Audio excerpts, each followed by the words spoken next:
Olá, alunos! Seja bem-vindo para mais uma aula de História. Vamos dar continuação sobre o Brasil no século XIX, do capítulo 5. Vocês peguem o livro Trilhas, abram na página 271. Vamos falar sobre a independência do Brasil. Vamos fazer essa leitura. Vamos lá?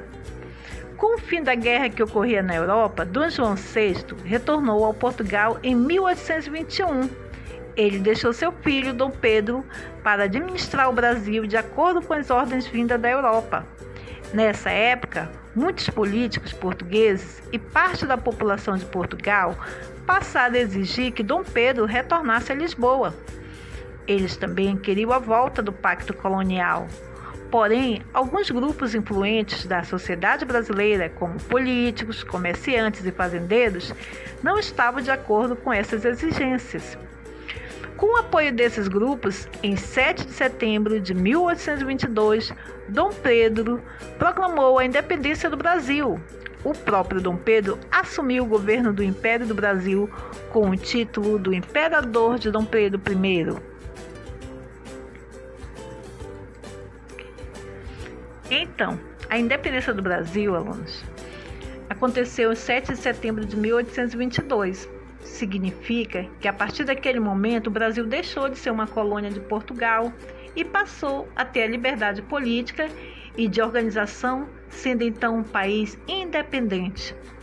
A declaração de independência foi dada pelo então príncipe regente Dom Pedro I, que depois de dar o famoso Grito do Ipiranga às margens do rio Ipiranga, transformou o Brasil de colônia a país e se tornou o primeiro imperador do Brasil. Olha que interessante, né? Deixamos de ser colônia e agora sendo independente.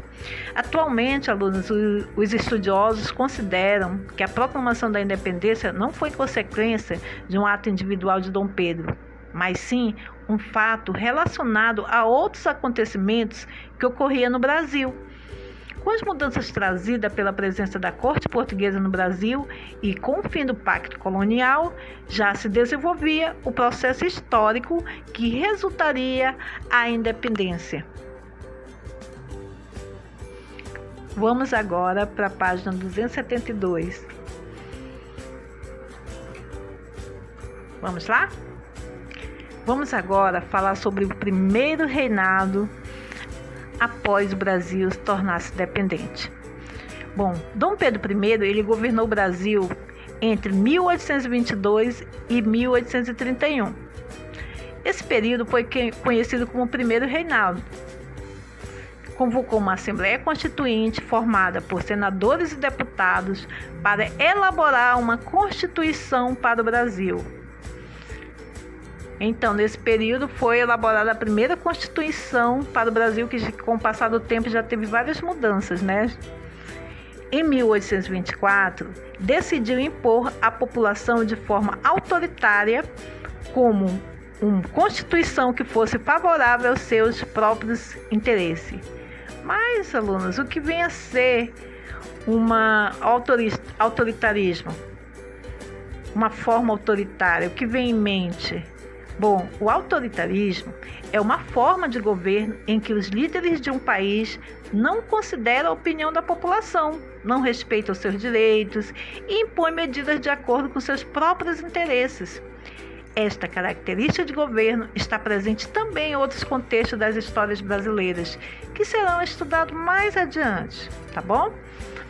Ele também instituiu o poder moderador, no qual permitia que ele pudesse interferir em outras instâncias políticas, concedendo plenos poderes ao governante.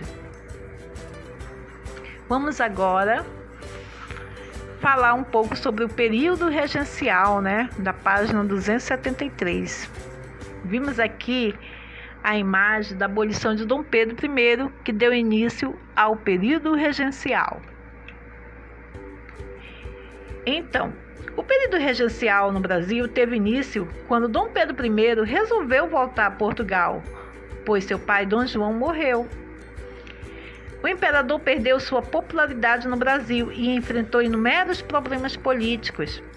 Ele decidiu abrir mão de seu trono, retornar para a Europa e deixar o império na mão de seu sucessor, que foi Dom Pedro II. Entretanto, Luna, seu herdeiro, era apenas uma criança de 5 anos de idade, impossibilitada de governar um império. O Brasil é governado por regentes. Nesse período, inicia-se o período regencial, que durou 9 anos e marca uma época intermediária entre o primeiro reinado e o segundo reinado.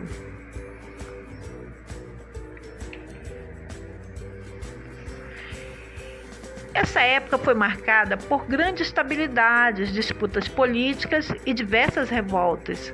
Muitos setores da população se mobilizaram para lutar por melhores condições de vida e contra as desigualdades e as injustiças.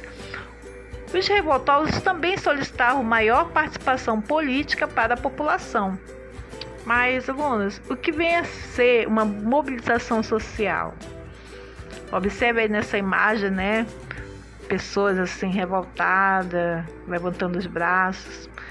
Percebe-se que mobilização social, as revoltas ocorridas no período regencial foram marcadas por grande participação popular. Nesse caso, quando a população se organiza em torno de determinados objetivos em comum, dizemos que ocorre uma mobilização social. Entenderam agora o que vem a ser uma mobilização social? Então, vamos para a próxima página. Vamos para as atividades? Questão 1. Enumere os fatos históricos na sequência em que eles ocorreram. Dom João retorna a Portugal após passar 13 anos no Brasil. O Brasil é governado por regentes. Dom Pedro I proclama a independência do Brasil. Elaboração da primeira Constituição do país. Aí vocês vão colocar de acordo com a ordem do texto anterior. Questão 2. Leia a seguir um trecho da Constituição de 1824. Artigo 98.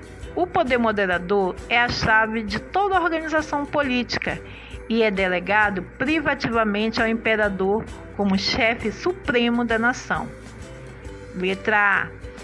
Conforme o trecho acima, a quem era atribuído o poder moderador? Pense bem. Letra B. Qual era a função do poder moderador? Vamos agora para a questão 3. Continue a produção do texto abaixo de acordo com a frase inicial e com a imagem. As mobilizações sociais são muito importantes porque quando as pessoas se unem, pontinho, pontinho, aí vocês vão completar dizendo a opinião de vocês. Muito obrigado pela atenção de vocês, espero que tenham entendido. Até a próxima aula. Tchau!